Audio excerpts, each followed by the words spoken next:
Hi, this is N. Scott Robinson at NAFDA North 4 in Grafton, Vermont, where I met with a number of great frame drum players who'd like to share with you some of what they do.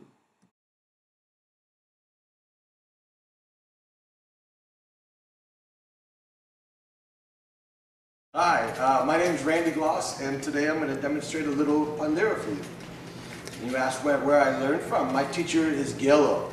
Guello, G-U-E-L-L-O. Guello is, in my opinion, one of the great pandeiristas of our time. And he's from Sao Paulo, and I've been studying with him for the past 11 years.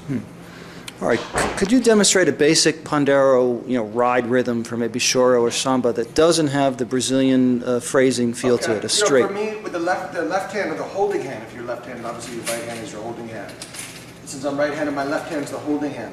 For me, a lot of the swing and feel is going to come from not my drumming hand, but from my holding hand. I see. So if I play without any swing, if I just play straight,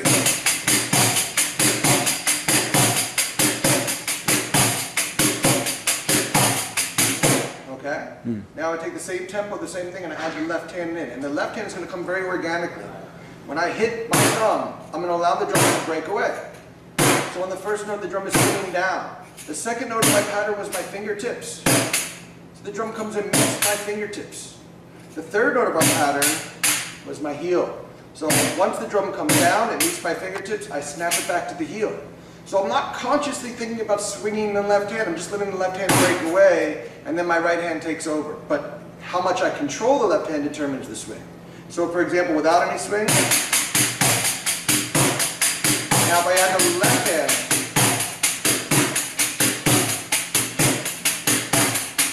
just a little bit, it's not a tremendous amount of swing. But you get a lot of openness from the jingles at that point, a little sizzle. If I push the tempo a little bit, very little swing at this beat. That's how I'm controlling the left hand.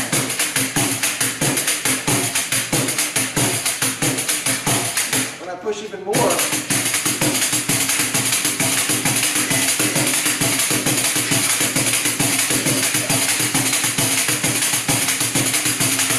so all of my left hand, my right hand has to be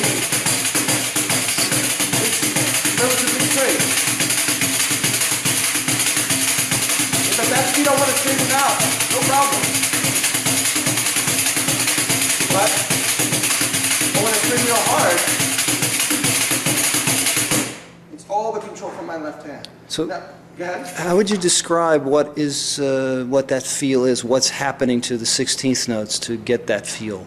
I think that oftentimes, when we talk about this, the feel, it's going to be one of two things. Either it's a 3 and a 2 sitting on top of each other, which gives us this kind of, you can play to the 3 side or play to the 2 side. Like an 8th note triplet or straight 8s. Right, Yeah. exactly. Even the jazz feel, if I take this polyrhythm, instead of 1, 1, if I go 1, 2, 1, 2, 1, 2. There's the swing, there's 3 against 2, but starting from the backbeat.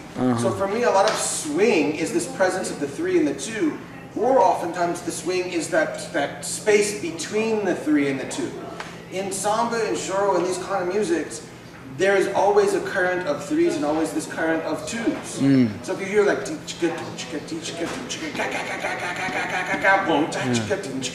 it's that 3 feels so natural, it doesn't feel superimposed because it's always implied, it's always there. So the swing, to me, is just leaning a little bit towards the 3, leaning a little bit more towards the 2, and you can be absolute and kind of black and white concrete about it. I'm playing in 2 or I'm playing in 3, or you can find that place between the 2. But to me, oftentimes when we talk about terms of swing, yeah, it's how we think about leaning in front of the beat, behind the beat, etc. But me, I always hear this presence of 3 and 2 in some way, either on top of each other or this kind of playing between the 2. So there is a duration issue on some notes. Yeah, and it's also this is something being here in this country when I play Pandeiro and for recordings, especially something I have to be very mindful of. If I'm playing with people who play the music, I start to play. Fine. If I play in certain studio contexts, always the producer or whoever is like, can you play that straighter? You're not quite playing even, and it's an issue. So I think being able to control the swing, especially not being in Brazil, becomes a very important thing when you're playing with other musicians or playing in contexts outside of Brazilian music. And then, what kind of Brazilian musics would use that feel? Is it only samba, choro, capoeira, yeah. all of them? No, I mean, they all have their own kind of swing, but it's a very Brazilian swing. Obviously, samba has, choro has, but you could do it a different way.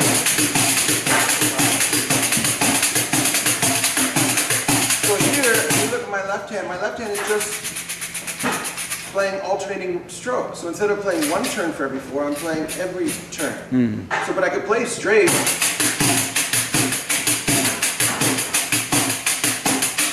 Right, even faster. You could play straight, but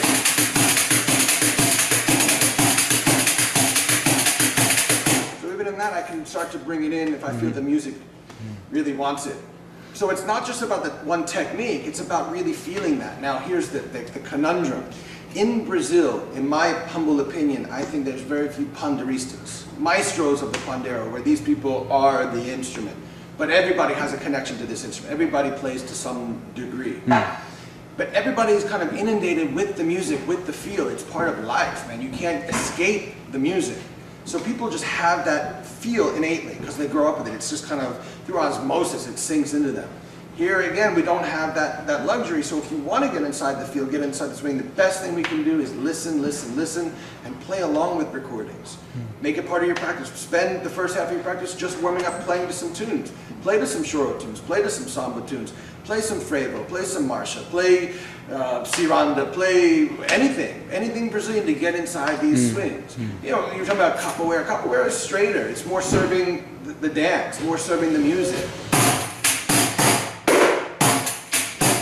And there's many ways to kind of select this. If I do, this is typical. Let me go play. But it's more about just serving the music. That's not something that has a lot of room for ornamentation, decoration. It's really about serving and being practical. Could we maybe finish up? You play a short solo, but besides some of the Brazilian feel, could you show us some of your personal strokes, your different hits, yeah. You know, and finger slides? Talking about the left hand, let me show you one technique and I'll kind of work with that. It's an extended technique that I got from my teacher Gelo, but the more people that are playing it, the more extended techniques become traditional. So what he'll do in the old days, it was very typical to see the old pandeiro players playing like this.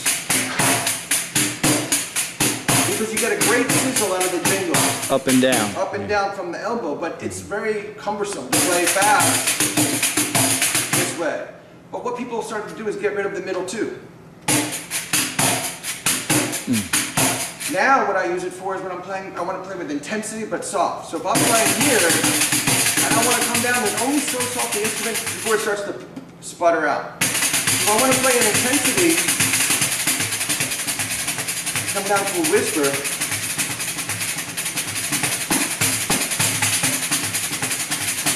So these are some really nice techniques. Another one is thinking of the pandeiro as a shaker, as the ganza. Instead of holding it this way where I can't play, I'll keep it parallel.